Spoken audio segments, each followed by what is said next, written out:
السلام علیکم دوستو، میں ہوں صابر علی اور آپ دیکھ رہے ہیں sabir.tv.ideal پروڈکشن۔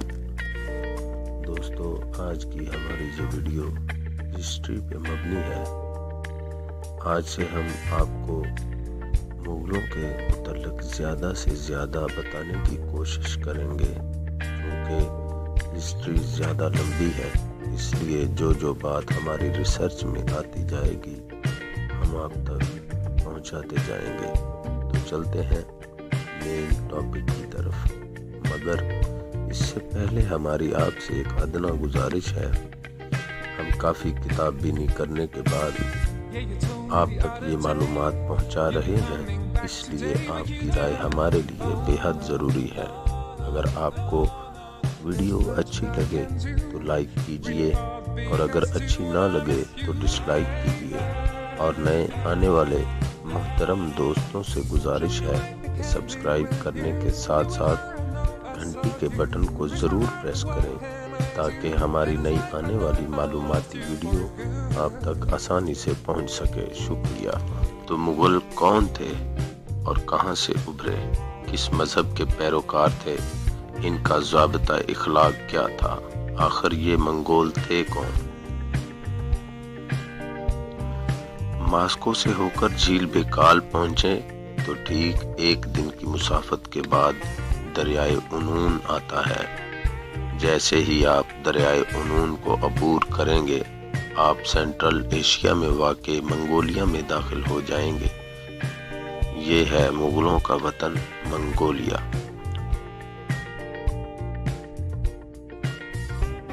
لین پول کی تحقیق کے مطابق مغلوں کا قبیلہ باقی قبیلوں کی طرح کا ایک قبیلہ تھا، لیکن مغلوں کو باقی قبیلوں کی نسبت منفرد مقام حاصل تھا۔ ان کو عزت کی نگاہ سے دیکھا جاتا تھا اور ان کو منگول کے لقب سے پکارا جاتا تھا۔ یہ بہت ہی اچھے شکاری تھے اور ان کا پیشہ بھی شکار کرنا ہی تھا، اور ان کا گزر بسر جانوروں کی کھالوں کے لین دین پر ٹکا ہوا تھا۔ سامعین، منگول لکڑی کے فریم کے اوپر بنائے جانے والے گول سے خیمے، جنہیں یورس کہا جاتا ہے، میں رہتے تھے۔ یورس کی چھت پر تیل سے بھیگا ہوا نمدہ ڈالا ہوتا تھا، جس پر سفید چونا پھیر دیا جاتا تھا، جس سے یہ ڈھانچہ برف اور بارش کے پانی اور تند و تیز ہواؤں سے خیمے کو محفوظ رکھتا تھا۔ خیموں کا دروازہ شمال کی جانب رکھا جاتا تھا۔ دور سے یہ خیمے کسی مشروم کی طرح دکھائی دیتے تھے۔ ان خیموں کو چھکڑوں کے اوپر بھی نصب کیا جاتا تھا۔ ہجرت کرتے وقت یہ خانہ بدوش اپنے خیموں اور تمبوؤں کو ساتھ لے جاتے تھے۔ یہ اپنے کیمپوں کی جگہ کا انتخاب کرتے وقت گرمی اور سردی کے موسموں کو بھی مد نظر رکھتے تھے۔ چھوٹے خیموں کے ساتھ ساتھ ان کے پاس بڑے بڑے خیمے بھی ہوتے تھے، جن کا طول و عرض 30 فٹ تک ہوتا تھا۔ ایسے خیموں کی تعمیر کے لیے ضروری عمارتی سامان بیل گاڑیوں کے ذریعے لایا جاتا تھا۔ خیموں کے دروازے رنگدار ہوتے تھے، جن پر مزید خوبصورتی کے لیے پودے، بیلیں اور درختوں کے پتوں کے ساتھ انہیں سجایا جاتا تھا۔ منگولوں کو جنگلی جانور اور پرندے بھی پالنے کا شوق تھا۔ جہاں تک منگولوں کے مذہب کا تعلق تھا تو یہ شمانی تھے، جس میں پروہت یا مولوی کا کردار شمان ادا کرتا۔ وہ دنیا میں رائج مختلف فلسفوں کے بارے میں درس دیتا۔ وہ بیماروں کے علاج تجویز کرنے والا، روحوں کو کنٹرول کرنے والا اور چوکیدار کا کردار ادا کرتا۔ منگولوں کے خیموں میں ریشم کی موجودگی کا پتہ چلتا ہے۔ وہ لباس کے علاوہ خیموں کو بھی ریشم سے سجاتے تھے۔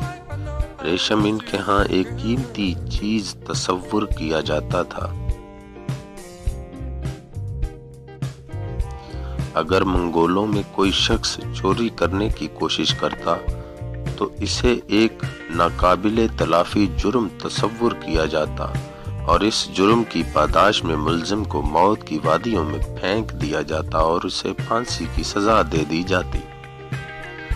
ان کا کھانا کسی ذائقے یا لذت کے بغیر ہوتا تھا۔